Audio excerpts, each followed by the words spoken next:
नमस्कार, मैं अर्चना शर्मा। चढ़ती कला टाइम टीवी देख रहे सभी दर्शकों का स्वागत करती हूं। आप देख रहे हैं हरियाणा के समाचार। समाचारों की शुरुआत से पहले एक नजर आज की मुख्य सुर्खियों पर।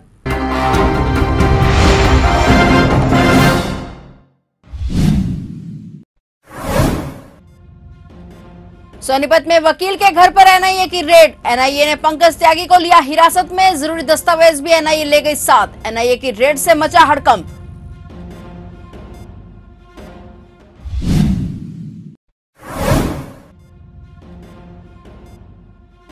सीएम सैनी लाडवा सीट से लड़ेंगे चुनाव। भाजपा ने सभी 90 सीटों पर की चर्चा। राव इंद्रजीत और किरण चौधरी की बेटियों को भी दिया टिकट।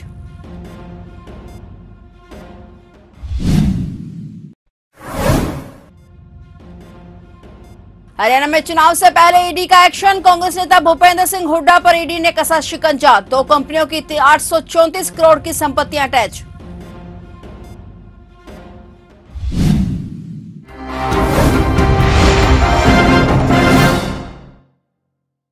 और अब समाचार विस्तार से। सोनीपत की वर्धमान सोसाइटी में स्थित पंकज त्यागी नाम के वकील के घर आज सुबह 5 बजे एनआईए की टीम छापेमारी के लिए पहुंची। टीम ने करीब 5 घंटे तक पूछताछ के बाद पंकज त्यागी के घर से कुछ जरूरी दस्तावेज और फोन कब्जे में ले लिए और पंकज त्यागी को भी एनआईए ने हिरासत में ले लिया। एनआईए की टीम वकील पंकज त्यागी से पूछताछ कर रही है और बता दें कि राष्ट्रीय जांच एजेंसी प्रतिबंधित संगठन के नेताओं के खिलाफ एक नक्सल मामले में 4 राज्यों में छापेमारी कर रही है। एनआईए की जांच से पता चला है कि कई फ्रंटल संगठनों और छात्र विंग को भारत सरकार के खिलाफ काम करने का काम दिया जा रहा है। इसी के तहत हरियाणा के सोनीपत में वर्धमान सिटी में स्थित एक फ्लैट में जिसमें पंकज त्यागी नाम का वकील रहता है, उसके घर पर छापेमारी की गई है। हरियाणा में विधानसभा चुनाव 2024 के लिए जल्द ही भाजपा प्रत्याशियों की लिस्ट सामने आएगी। भाजपा हाईकमान ने जहां कुछ सीटों पर नाम तय किए हैं, वहीं कुछ पर दोबारा मंथन हो रहा है। इसके बाद ही आधिकारिक तौर पर लिस्ट जारी होगी। सूत्रों की माने तो राव इंद्रजीत की बेटी आरती राव को टेली विधानसभा से टिकट दिया जाएगा और वहीं मुख्यमंत्री नायब सिंह सैनी अब करनाल की बजाय लाडवा सीट से चुनाव लड़ेंगे। वहीं एक बार फिर से अनिल विज अंबाला कैंट से चुनाव लड़ते हुए नजर आएंगे। टिकट आवंटन पर मंथन को लेकर चुनाव समिति की मीटिंग के बाद मुख्यमंत्री नायब सैनी, प्रदेश अध्यक्ष मोहनलाल बडोली, केंद्रीय मंत्री मनोहर लाल खट्टर के साथ पीएम नरेंद्र मोदी ने अलग से मीटिंग की। अहम बात यह है कि हरियाणा भाजपा के प्रदेश अध्यक्ष मोहनलाल बडोली ने चुनाव नहीं लड़ने की इच्छा जताई है। वहीं पूर्व सांसद संजय भाटिया, अरविंद शर्मा, सुनीता दुग्गल, श्रुति चौधरी को अभी विधानसभा चुनाव में उतारा जाएगा। सूत्र बताते हैं कि भाजपा सभी प्रत्याशियों की लिस्ट एक साथ जारी करेगी।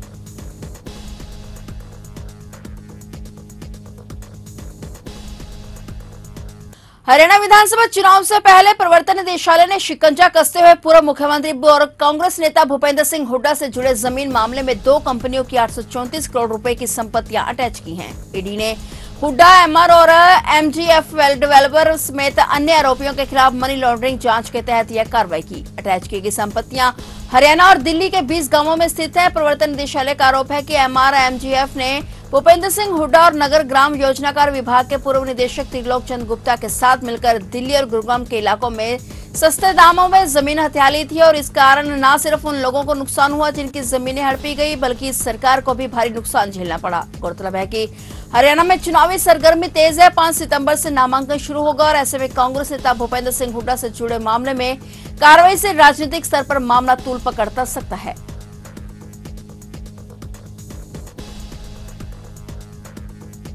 हरियाणा विधानसभा चुनाव में सांसदों को लड़ाने से इनकार करने के बाद कांग्रेस ने एक और बड़ा फैसला लिया है। 2 या इससे अधिक बार चुनाव हारने वालों और दागियों को कांग्रेस टिकट नहीं देगी। साथ ही पार्टी में 1 साल या इससे कम समय पहले आए नेताओं को भी टिकट नहीं दिया जाएगा। पार्टी पुराने सिपाहियों पर ही दाव खेलने की सोच रही है। हरियाणा प्रभारी दीपक बावरिया ने इस फैसले की पुष्टि की है और कांग्रेस के इस फैसले से भी कई नेताओं की परेशानी बढ़ गई है, क्योंकि पिछले 1 साल में कांग्रेस में 20 से अधिक पूर्व विधायक शामिल हुए हैं। कांग्रेस में इस बार भी सहमति बनाने के प्रयास चल रहे हैं और कांग्रेस की हाईकमान के पास प्रत्येक सीट के पैनल में एक नाम ही भेजा जाए। पार्टी ने 2 बार चुनाव हार चुके नेताओं को टिकट नहीं देने का निर्णय लिया है। पिछले दिनों आवेदन करने वाले व्यक्तियों से अपने अपने बूथ की कमेटियों की सूची भी तलब की गई थी। जिन दावेदारों ने बूथ कमेटियां जमा नहीं कराई हैं, उनके नामों पर कैंची चल सकती है।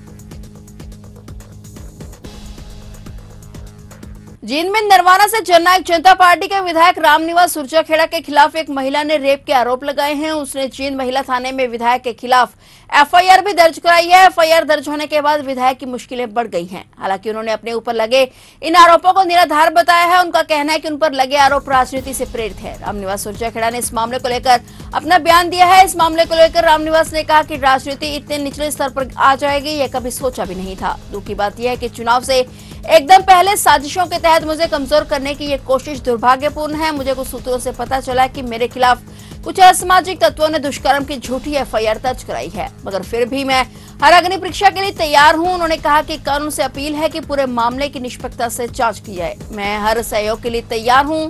बता दें कि सुरजेवाला ने 22 अगस्त को निर्वाणा से जननायक जनता पार्टी के विधायक के रूप में राज्य विधानसभा से इस्तीफा दे दिया था और उन्होंने हाल ही में हुए लोकसभा चुनावों में सत्तारूढ़ भारतीय जनता पार्टी का खुलकर समर्थन किया था। पेरिस ओलंपिक में पदक से चूके भारतीय पहलवान विनेश फोगाट अमृतसर में श्री हरमंदिर साहिब में नतमस्तक होने पहुंची। इस दौरान उन्होंने कहा कि यहां आकर मुझे बहुत अच्छा लग रहा है, बहुत सकारात्मकता महसूस हो रही है। वाहिगुरु से मेरी यही प्रार्थना है कि मुझे शक्ति और हिम्मत दे। हमारे सभी प्रियजन स्वस्थ रहे, हमारा देश सुरक्षित रहे, तरक्की करता रहे, यही मैंने प्रार्थना की है। उन्होंने कहा कि मैंने बाबा से आशीर्वाद मांगा है कि वे हमारा मार्गदर्शन करें और हम मानवता के लिए सही दिशा में काम करते रहें। इस दौरान एसजीपीसी ने विनेश फोगाट को सम्मानित भी किया।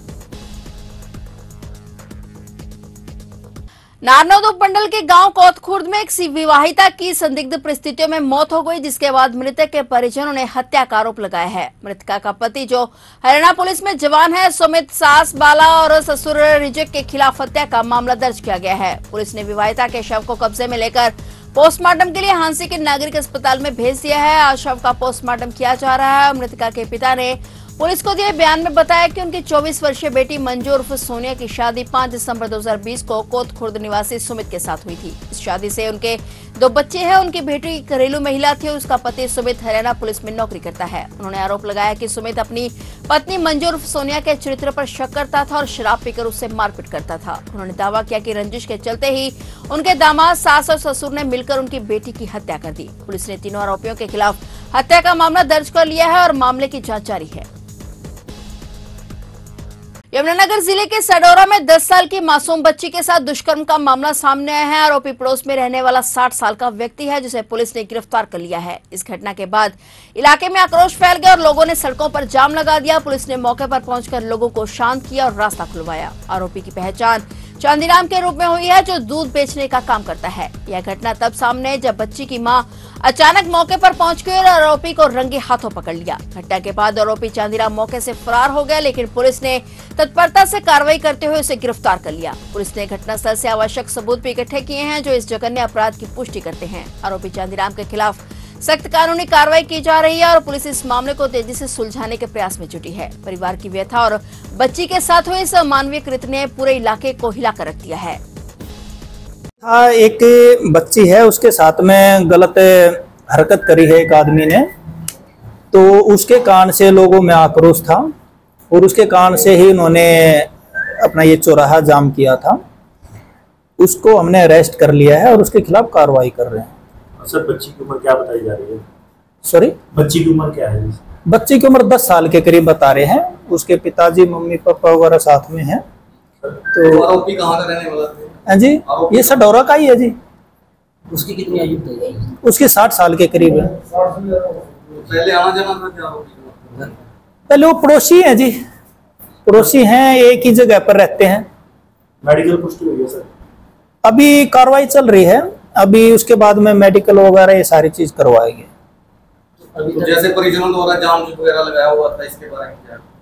देखो, जाम लगाया था क्योंकि जो हरकत हुई है उसमें पब्लिक को आक्रोश था, लेकिन पब्लिक को संतुष्टि है इस बात की, पुलिस कार्रवाई कर रही है और मुझे 101% उम्मीद है पब्लिक का हमें साथ भी मिलेगा और हमारी तरफ से बिल्कुल कार्रवाई होगी। इसमें बिल्कुल भी 1% भी ये नहीं है कि भी कार्रवाई नहीं होगी। यमुनानगर की गतका टीम ने हाल ही में पंजाब के संगरूर में आयोजित राष्ट्रीय स्तर की गतका चैंपियनशिप में शानदार प्रदर्शन करते हुए 2 गोल्ड, 2 सिल्वर और 2 ब्रोंज मेडल जीतकर जिले के साथ पूरे प्रदेश का नाम रोशन किया है। इस ऐतिहासिक जीत पर हरियाणा के कृषि मंत्री कंवरपाल गुर्जर ने मेडल जीतने वाले सभी बच्चों को बधाई दी और उनकी इस उपलब्धि के लिए मेडल विजेताओं का हौसला बढ़ाया। कृषि मंत्री कंवरपाल गुर्जर ने इस अवसर पर कहा कि गतका एक प्राचीन विद्या है, यह मार्शल आर्ट से भी पुरानी विद्या है। मैं टीम के सभी खिलाड़ियों को इस शानदार सफलता के लिए बधाई देता हूँ और उनके भविष्य के लिए शुभकामनाएं देता हूँ।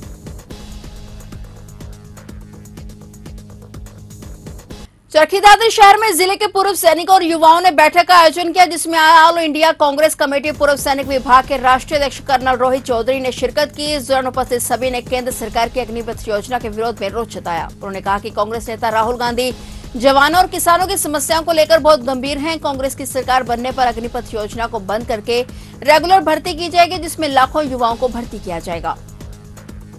फिलहाल हरियाणा के समाचारों में इतना ही और नए समाचारों के साथ फिर से हाजिर होंगे। तब तक के लिए देखते रहिए चढ़ती कला टाइम टीवी।